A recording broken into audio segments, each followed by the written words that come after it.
एक और काम हम करना चाहते हैं कि ईस्ट इंडिया कंपनी आई थी लूटने के लिए। अब आजादी के 62 साल में 5000 विदेशी कंपनी आ गई लूटने के लिए। Pepsi Cola, Coca Cola, Colgate, Palmolive, Procter and Gamble, Reckitt and Colman, ये सब विदेशी कंपनी ऐसे ही लूट रही हैं जैसे ईस्ट इंडिया कंपनी लूटती थी। इनको भी हम भगाना चाहते हैं। जैसे ईस्ट इंडिया कंपनी को भगाया वैसे ये पेप्सी कोक को भी भगाना चाहते हैं। उसके लिए स्वदेशी आंदोलन इस देश में फिर पैदा करना चाहते हैं। एक बार स्वदेशी आंदोलन लोकमान्य तिलक ने शुरू किया था, महात्मा गांधी ने किया था, विनायक दामोदर सावरकर ने किया था। अब वही स्वदेशी आंदोलन फिर करना चाहते हैं। गांधी जी, तिलक और सावरकर ने किया था ईस्ट इंडिया कंपनी के खिलाफ। हम वो करना चाहते हैं पेप्सी, कोका कोला जैसी 5000 कंपनियों के खिलाफ। उसमें आपका हमें सक्रिय सहयोग चाहिए। आप बोलेंगे क्या? गांधी जी ने, तिलक ने देश को समझाया कि ईस्ट इंडिया कंपनी का सामान मत खरीदो, ये भाग जाएगी।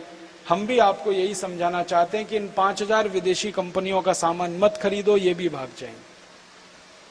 Pepsi Cola, Coca Cola, Colgate, Hindustan Lever, Procter and Gamble, Reckitt and Colman, इन कंपनियों का सामान मत खरीदिए। इनके स्थान पर सिर्फ स्वदेशी सामान खरीदिए, देशी सामान खरीदिए।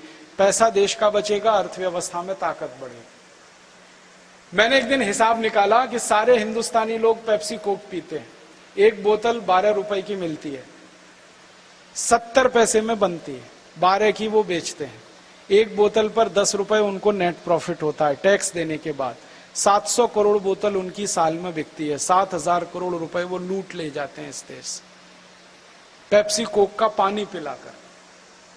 और वो पानी 12 रुपए का है 300 मिलीलीटर, 36 रुपए का हो गया 900 मिलीलीटर, 40 रुपए का 1 लीटर। 1 लीटर पानी 40 रुपए का हम पी रहे हैं। 20 रुपए लीटर का दूध नहीं पी सकते और अपने को बहुत स्मार्ट समझते हैं।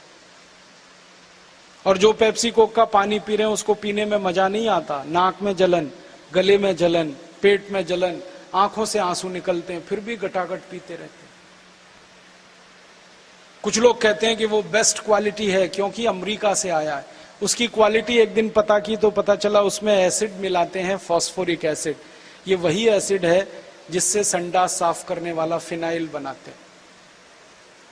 हमारे घर में हार्पिक बनता है, फिनाइल बनता है, वो जिस एसिड से बनता है उसी से पेप्सी कोक बनता है। एक दिन मैंने मेरे घर में परीक्षण किया कि एसिड से अगर हम फिनाइल से और हार्पिक से संडास साफ कर सकते हैं तो पेप्सी से भी होना चाहिए। क्वालिटी दोनों की एक ही है। मैंने करके देखा, बहुत अच्छा साफ होता है, बहुत अच्छा। 1 महीने मैंने मेरा टॉयलेट साफ नहीं किया। 1 बोतल पेप्सी कोला लाके स्प्रे किया, 20 मिनट के बाद पानी से धोया, टॉयलेट पॉट झकाझक सफेद, एकदम व्हाइट एंड व्हाइट। उस दिन से मैंने एक विज्ञापन शुरू किया, ठंडा मतलब टॉयलेट क्लीनर। अब ये पढ़े लिखे इडियट क्लास के लोग इसी टॉयलेट क्लीनर को पीते हैं। अकेले नहीं पीते, घर में आने वाले मेहमान को भी पिलाते हैं। एक तरफ कहते हैं अतिथि देवता होता है, देवताओं को ही संडास साफ करने का पानी पिला। कुछ अतिथि तो ऐसे घर में आते हैं, घुसते ही कहते हैं ठंडा लाओ, माने टॉयलेट क्लीनर पिलाओ हमको। मत पीजिए, अच्छा नहीं, क्वालिटी बहुत खराब। मैं आपको सच्ची जानकारी देता हूं, मैं महाराष्ट्र के विदर्भ एरिया में बहुत दिन रहा। वहां कपास की फसल होती है, कपास पे कीड़े बहुत लगते हैं। कीड़ों को मारने के लिए किसान पेप्सी कोक स्प्रे करते हैं और कीड़े मर जाते हैं, क्योंकि पेप्सी कोक में खतरनाक जहर हैं, chlorpyrifos, endosulfan, malathion, dichromate, monocrotophos, जिससे कीड़े मरते हैं फसल के, वो पेप्सी कोक है। मत पीजिए इसको।